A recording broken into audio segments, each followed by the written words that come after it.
নমস্কার বন্ধুরা, good morning. আবারও চলে এসেছি নতুন একটা রেসিপি নিয়ে, মাছের টক ঝালের রেসিপি নিয়ে। তো সবাই সুস্থ আছো, ভালো আছো, আমিও ভালো আছি। তো আজ আমি বানাবো সিলভার কাপ মাছের টক ঝাল। তো তার জন্য আমি এখানে দেখো 4 পিস মাছ নিয়ে নিয়েছি। মাছটা আমি খুব ভালো করে ধুয়ে পরিষ্কার করে নিয়েছি। এবার ওর মধ্যে আমি নুন আর হলুদ দিয়ে খুব ভালো করে মাখিয়ে ম্যারিনেট করে নেব। নুন আর হলুদটা খুব ভালো করে মাছের গায়ে লাগিয়ে নিতে হবে।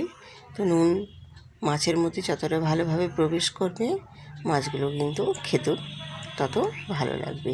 তো আমি মাছগুলোর মধ্যে নুন হলুদটা খুব ভালোভাবে মাখিয়ে নিয়ে এবার মাছগুলোকে কিছুক্ষণের জন্য আমি রেস্টে রেখে দেব।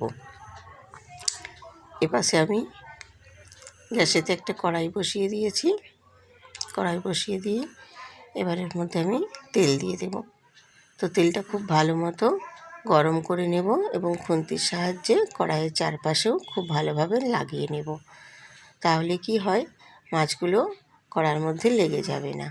তো আমার তেলটা গরম হয়ে গেছে, আমি এবার মাছগুলো এক এক করে ভেজে নেব।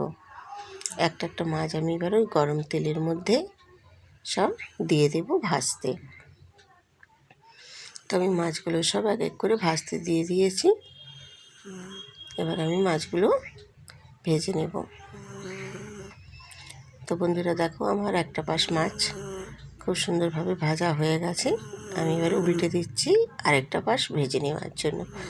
আর দেখো, তেলটা খুব ভালো মতো একটু গরম করে নিলে কি হয়, একদম মাছগুলো কড়াইয়ের গায়ে লেগে যাবে না। তো আমার মাছটা দেখো দুপাশই খুব ভালো করে লাল লাল করে ভাজা হয়ে গেছে। এবার আমি মাছগুলো সব তুলে নেব। মাছগুলো আবার ভাজা হয়ে গেছে, আমি মাছগুলো সব এক এক করে তুলে নিচ্ছি। তো আমি মাছগুলো তুলে নিয়ে আর ওই মাছের তেলের মধ্যেই দুটো লঙ্কা ফোড়ন দেব। আমি এখানে আর এক্সট্রা করে কোনো তেল দেব না। এবার ওই তেলের মধ্যেই দুটো কাঁচা লঙ্কা, হলুদ গুঁড়ো আর একটু কাশ্মীরি লঙ্কার গুঁড়ো দিয়ে একটু নেড়ে চেড়ে এবার আমি দিয়ে দেবো সামান্য একটু সর্ষে বাটা। আর এখানে আমি অন্য কিছু দেব না, জাস্ট এই সর্ষে বাটাটা দিয়েই আমি টক ঝালটা বানাবো। সর্ষে বাটাটা দিয়ে আর একটু বাটিটা ধুয়ে জলটা দিয়ে দিলাম। দিয়ে এবারে ভালো করে আমি মশলাটা কষিয়ে নেব। আর দিয়ে দেবো এখানে স্বাদ মতো লবণ। স্বাদ মতো লবণ দিয়ে আবারও আমি মশলাটা একটু কষিয়ে নেব নেড়ে চেড়ে। নেড়ে চেড়ে মশলাটা আমি এখানে কষিয়ে নিয়েছি। তো দেখো, আমার মশলাটা প্রায় কষানো হয়ে গেছে। এবারে আমি ওর মধ্যে দিয়ে দেব সামান্য পরিমাণে একটু জল। তো আমি তো এখানে টক ঝাল বানাচ্ছি, তো খুব বেশি এখানে ঝোল রাখবো না। তার জন্য আমি এখানে অল্প পরিমাণেই একটু জল দিয়ে দেব।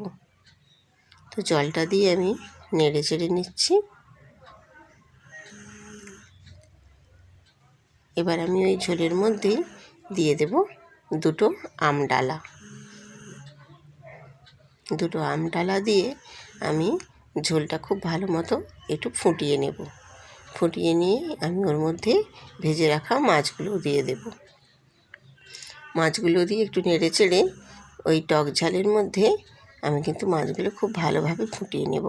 তাহলে কি হয়, মাছের মধ্যে ওই টকটা খুব ভালোভাবে প্রবেশ করতে পারে। আর ওই মাছটা যত টকের মধ্যে ফুটবে, মাছটা কিন্তু খেতেও খুব সুন্দর লাগবে এই টক ঝালটা। তো দেখো বন্ধুরা, কত সুন্দরভাবে মাছের টক ঝালটা আমার হয়ে গেছে। আমি এবারে নামিয়ে নেব। তো দেখো বন্ধুরা, আমি মাছের টক ঝালটা নামিয়ে নিয়েছি। এটা হচ্ছে বড় সিলভার কাপ মাছের কাঁটা। তো এই সিলভার কাপ মাছের টক ঝালটাই কিন্তু খুব ভালো লাগে খেতে। তো বন্ধুরা, তোমাদেরকে রেসিপিটা পুরোটাই আমি শেয়ার করলাম।